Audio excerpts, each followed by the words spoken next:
On the 21st of September, Prime Minister Modi will be in Delaware in the United States to participate in the Quad meeting with the US, Australia and Japan. Now, one of the areas of concern for the Quad is China. Now, exactly a month later, in October, Prime Minister Modi will be in Kazan, Russia, to participate in the 16th BRICS summit, which is meant to be an alternate grouping of countries which believe that the era of a Western-led global system is over. Now, there's one country that's common to both Quad and BRICS. That's India. And this is one of the facets of Modiplomacy for you. What are the other features of Modiplomacy? And what are the challenges it faces as the world heads into uncertain times? Joining me to discuss this are Dr. Arvind Gupta, Director of the Vivekananda International Foundation, Pramit Pal Chaudhuri, India Practice Head of the Eurasia Group, and my colleague Kartikeya Sharma, who remains with me in the studio. Dr. Gupta, welcome to the News9 Plus Show. Sir, define for us Modiplomacy, this unique brand of diplomacy that Prime Minister Modi has crafted and that we've seen play out over the last decade. What are its unique features according to you? Well, if you look at the record of last 10 years, Indian foreign policy has had a very clear direction.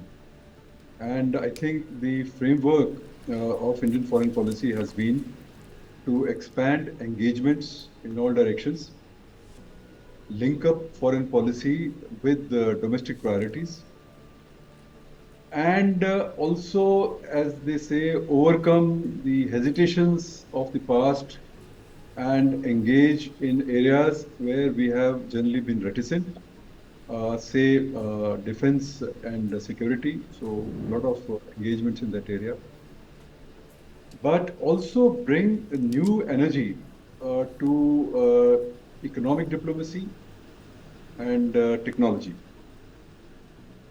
And on top of that, the unique feature of Modi diplomacy has been people-to-people contacts, and in which diaspora, etc., have played a major role. While doing this, I think national interests have been very much kept in view, and the effort has been to make sure that your national interests at all times are defined as clearly as possible. And then I think once you have a clear framework, diplomacy becomes easier. And I think one great example of this was visible last year when India hosted the G20. Right. The courage which I think India showed in setting the overarching theme of the G20 using a Sanskrit word and Vasudev Kutumbakam, underlining the civilizational attributes of India, which I think was a very courageous step. And he had that courage to do that. Courageous step indeed, yes. And thanks, Dr. Gupta, for outlining Modiplomacy, the pillars of Prime Minister Modi's foreign policy connect. But Pramit, you know, one of the pillars of Prime Minister Modi's diplomacy is the neighborhood first pillar, where it says that, you know, India cannot really prosper without the neighborhood being settled, without us having excellent relations in the neighborhood. And indeed, that was Prime Minister Modi's promise. But, you know, in the last couple of years, we've seen numerous challenges to this neighborhood first policy. You have, of course, this ongoing thing with Pakistan, a standoff with China, Bangladesh and Myanmar in turmoil, and Sri Lanka and Maldives literally in the Chinese camp. Is this neighborhood policy going to be the biggest challenge that Prime Minister Modi's Modiplomacy is going to face in the next 4 years or so? Well, I think the neighborhood will always be the main challenge for every prime minister in India, because of our sheer size, small neighbors in particular always have, should we say, a lot of concerns about what India is up to. For Indians, I think it's a bit of a surprise when they go to countries like Nepal or Sri Lanka and find that they are full of conspiracy theories about India in the way that sometimes Indians used to be about the United States or China. So we will always struggle a bit on that side. There will be a degree of suspicion. Second, we've also sought to try to rid these countries of a tendency for at least one political party in each of these countries to Right. to see itself as anti-Indian. That we have a pro-Indian and an anti-Indian posture in these political systems is something we've tried to avoid. We basically made the argument, and this precedes Prime Minister Modi, that no matter who is in power, no matter which political center exists in these countries, all of them should see India as a friend and as their primary strategic and economic partner. If you remember when Modi came to power in 2014, forget Pakistan and China, they are perpetually going to be a problem for us. Yes. But we had a hostile government in Sri Lanka. Yes. We had a hostile government in the Maldives. I mean, very hostile. Yamin and the Rajapaksas. We had a friendly government in Sheikh Hasina in Bangladesh, obviously. Yes. And Nepal, they changed it. Literally, I think there was an article recently said it's the most unstable democracy in the world. They change prime ministers almost every year. So at any given point, there will be one out of every four of these prime ministers is going to play an anti-India card. We were able to reverse Sri Lanka. Sri Lanka, you saw the Sirisena government, strongly backed by India, come in. Yes. Sirisena was replaced again by a government that was at least a little bit more realistic. The Rajapaksas came back, a little bit more realistic about India. But then they had a crisis. The Rajapaksas were completely wiped out. But now you have a situation where all the four major candidates, Right. including the JVP candidate, who are a party that was almost created on the basis of a hatred for India, all saying that they accept that they have to work with India, and a Sri Lanka reasonably grateful that the country that saved them from almost starvation in Yes. this crisis was India. Maldives, you had an interesting case where Yamin was replaced by a pro-Indian candidate. Unfortunately for us, in the last election, two of the three candidates were pro-Indian, but fought with each other, divided the pro-India vote, Right. if you wish, allowed Yes. an anti-Indian candidate in. But what is interesting about Muizu, the present Maldivian, he tried very hard to find an alternative to India. He went to China, he went to Turkey, he went to the Gulf, and each of them he says, I'll be your man against India if you will Yes. extend finances to me. All of them said, sorry, that's not going to work. Even China said, we're not interested. And he came back and he said, with reluctance, I have no choice but to work with India. Right.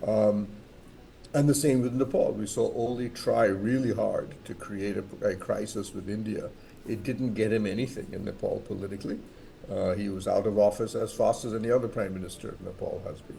So and replaced by a man, Prachanda, who began his career as an anti-India candidate. Absolutely. Yes.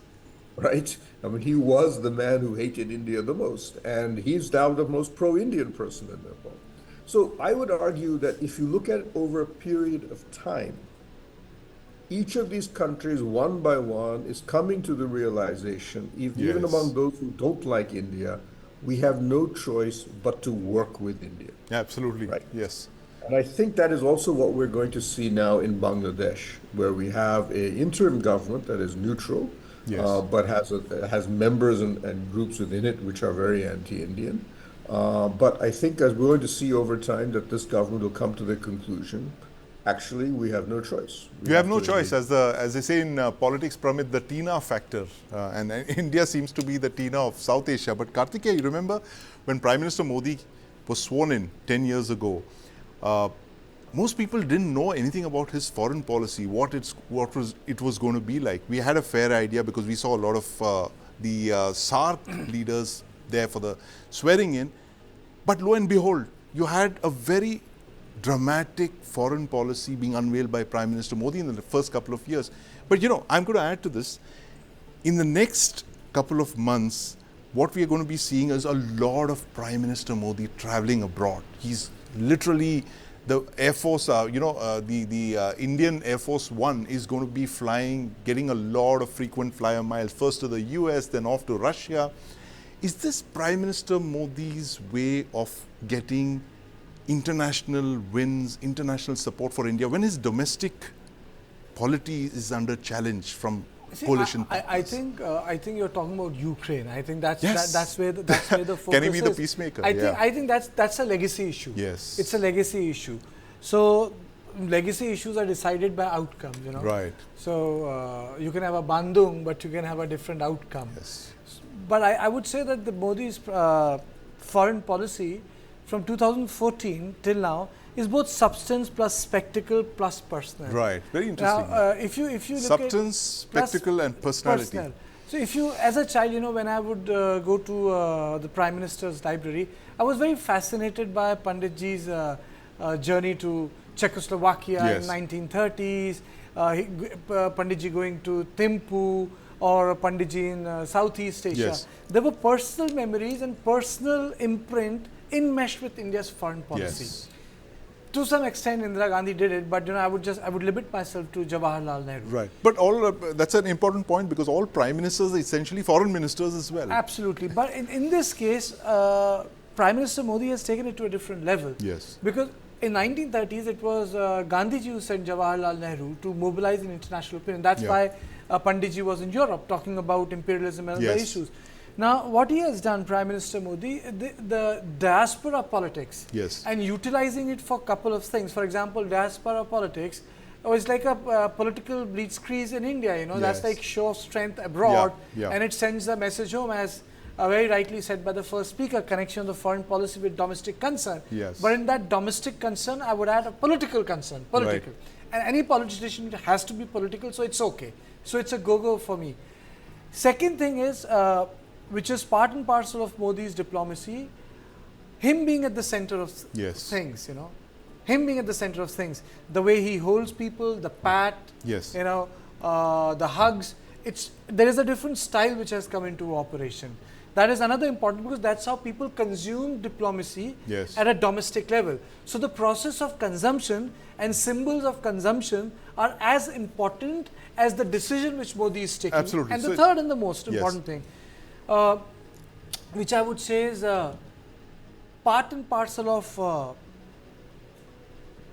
Modi's foreign policy, is that he has, in a way, broken somewhere the Nehruvian consensus. Right. Though abroad, I have not seen Prime Minister Modi like many others, like Mr. Mahathir. When I was in Vladivostok, I remember he started speaking about temperature in Vladivostok. I don't think Modi has done anything impromptu like that. Right. But he has broken away from that. And that is why between 14 and 17, most of the debates in Parliament from the Congress party were about the deviation in India's set foreign policy. Deviation these are the three things I have noticed in the last 10 years. Absolutely. It's incredible, the rate of change that we've seen literally in India's foreign policy. But, you know, Dr. Gupta, you've written about black swan events in one of your recent columns, where you said that, you know, be prepared for a flurry of such black swan events in the next couple of months. You know, and I literally cannot remember the last time that I heard so many countries talking about the use of nuclear weapons. I mean, that was something that we in South Asia were always, you know, burdened with, this, that these countries cannot be trusted with nuclear weapons. But today the Western world is talking about the use of nuclear weapons. But, you know, tell us, what are the kind of black swan events that Modi diplomacy will have to reckon with in the months ahead? I think we have to be watchful of what happens in our neighborhood. And what happened in Bangladesh is a kind of a black swan event. What happened in Sri Lanka was also a kind of a black swan event. While we can understand some trends, but suddenly there is a collapse. As it happened, economic collapse in Sri Lanka and a political collapse in Bangladesh. Nobody was really expecting these to happen. So with geopolitical ferment all around us, on top of that there is climate change, and there are many technology, and there are issues which now straddle the whole world. Whether it is in new kinds of warfare, information warfare, etc. nobody seems to have a clear view as to how these trends will converge and lead to what kind of events. So that's what I meant, black swan events. COVID very much was a black swan event. And we are now seeing things like Mpox, etc., also being Yes. talked about. Right. So how do we deal with this? And I think that is going to be a big challenge for Indian foreign policy, just as it is for others also. What happens in our neighborhood? China is certainly a big challenge for all of us. Pakistan, we ought to be watching out where Pakistan is headed. In fact, one could say that black swan events may happen so frequently that they no longer look like black swan events and they are Right. quite That's a great line. Black swan events turning into white swans. I think what differentiates Modi's prime ministership in diplomacy is the medical emergency. You see, we have to really account Vaccine Maitri and the COVID. yes. COVID was a global Absolutely. medical emergency. Right. And now you have so many reports saying that, in 10 years, 15 years, the superbug, these medical emergencies have become part of our the diplomatic portfolio. Right, absolutely. And it's interesting because I don't think there's been a previous time in India's history where we faced three black swan events in 1 year, which is a pandemic, a global a standoff on the border, and an economic meltdown. That's three in 1 year. And this is something that the government has had to face. But Pramit, can you look into the crystal ball? I know you're not much of a crystal ball gazer, but look into the crystal ball for us and tell us what the big challenges are going to be for Prime Minister Modi's diplomacy in the next 4 years. More black swans, more white swans, or possibly grey swans? So look at it this way. What we've experienced in South Asia, what we saw in Pakistan, Sri Lanka, Bangladesh, and to a lesser extent even in India in the election results, Yes. was a direct consequence of the COVID lockdown. We saw huge unemployment ballooning across all those countries of South Asia. Right. We saw an inflation spike that followed because of the Ukraine war.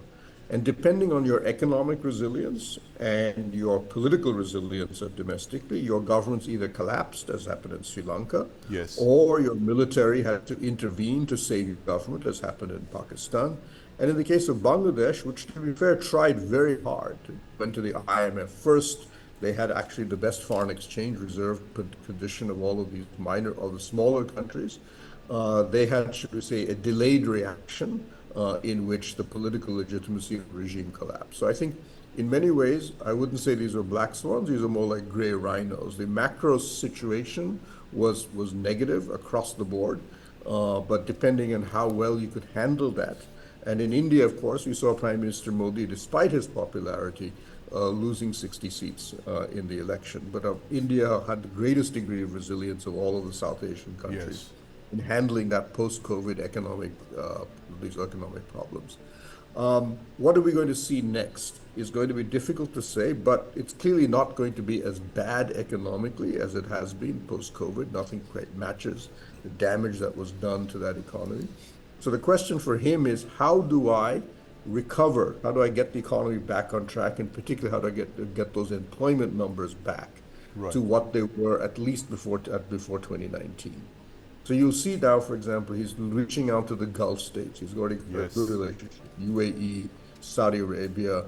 Let's double down on IMEC, ITU too. Gaza has frozen the eastern side. Western side can continue. And there have already been reports in the media that UAE in particular is prepared to say, yes, we can double down on that. We want to signal that this investment, this connectivity corridor that we're building will continue irrespective of what happens in Gaza. So one element of this foreign policy is, how do I leverage that to create more investment, and how do I get that foreign capital flow into my country? That's one. Second, it's going to be that China is signaling, and this I think is a good signal for him, but it's a temporary one, that we don't want any problems right now. We have domestic problems. We have a huge economic problem at home. And so the Chinese have been signaling. They've sent an ambassador after 2.5 years. I've met Chinese teams which have said we are interested in normalizing the relationship, reducing tensions. And they're very clear. We're doing this because we have a domestic situation at home. So this is an opportunity for India. And you can see Jaishankar, the foreign minister, and the prime minister were mainly the foreign minister meeting Wang Yi, his Chinese counterpart, repeatedly. He said that 75% of our outstanding issues on the border have been resolved. Yes. The Chinese have said we have walked back 4 places on the border from Galwan. Yes. Everything points to a normalization, which is perfect for India because we could also use a couple of years of peace with the Chinese. We don't need to have an additional burden, if you wish, of having to tackle the Chinese in the north. So I think, and of course the America relationship, I think, is, despite a few hiccups here and there, broadly stable. We are probably one of only 2 or 3 governments in the world that does not care whether Harris or Trump comes to power. The relationship, in our view, will remain more or less the same. There's general confidence on the Indian side. We don't have to worry about who comes to power in Washington. Right, so absolutely. On the great power side, I think we are in a great shape. But what are the things we need to watch out for? In my view, there are couple of smaller crises in our neighborhoods that we have to watch out for. One is the collapse of Myanmar. Myanmar civil war, the junta is losing authority so rapidly that it is now basically Yugoslavia of Asia. And it looks like it's heading for a situation of a bunch of warlords who are fed on heroin and huge numbers of weapons. This is now, you could see it spill over into Manipur, but even the Chinese have complained this is now spilling over into Yunnan province in the south. So that's one. It's a neighbor we forget, but it has a 1,400-kilometer border with our country, right? That's one that we have to watch out. Second is the return of the Islamic State. Yes. Quietly, the ISKP has come back and it's nesting in Tajikistan and in Pakistan. It hasn't hit us yet. It has focused on attacking Iran, Central Asia. It's attacked Russia twice and is now popping up in Europe, and even has a team of them were caught in the United States. So the ISKP is back. And it's always said that India and Kashmir are one of their targets. So we have to assume that at some point, this organization is going to resurrect, to some degree, the Islamic terror problem that we've had. Thank you very much, Pramit. Thanks for outlining those crystal ball moments that the Prime Minister would be possibly looking at. So that's all we have time for this evening. We're talking about 10 years of Modi diplomacy for you that we've just seen, and the black swans, the grey rhinos, and the elephant in the room as the Prime Minister heads towards the United States first and then Russia. But thank you very much for joining us, Dr. Gupta, Pramit Pal Chaudhuri, and my colleague Kartikeya Sharma in the studio here with me. The Russia-Ukraine war has threatened Europe's stability. It's also impacted food and energy security and created shockwaves in a world barely recovering from the COVID-19 pandemic. Prime Minister Narendra Modi has been re-elected for the 3rd time. He's the longest-serving head of the largest democracy in the world. He's redefined India's identity on the world stage. So is he positioned perfectly now to broker peace between Russia and the Ukraine? Watch our documentary Modi the Peacemaker. Can he end the Russia-Ukraine war? Dropping on the app today. India under Prime Minister Modi has this very unique position wherein one can go and talk both to Putin as well as to Zelensky. This is something which other countries do not really have, not even China. He has been able in moving towards peace as far as this major conflict, which is really creating great difficulties and problems for the whole world is concerned. Work has started. Would they stay on course? Would war factories selling guns allow peace? To most people, it appears that if anyone can make it possible, it is Prime Minister Narendra Modi. Modi hai to mumkin hai.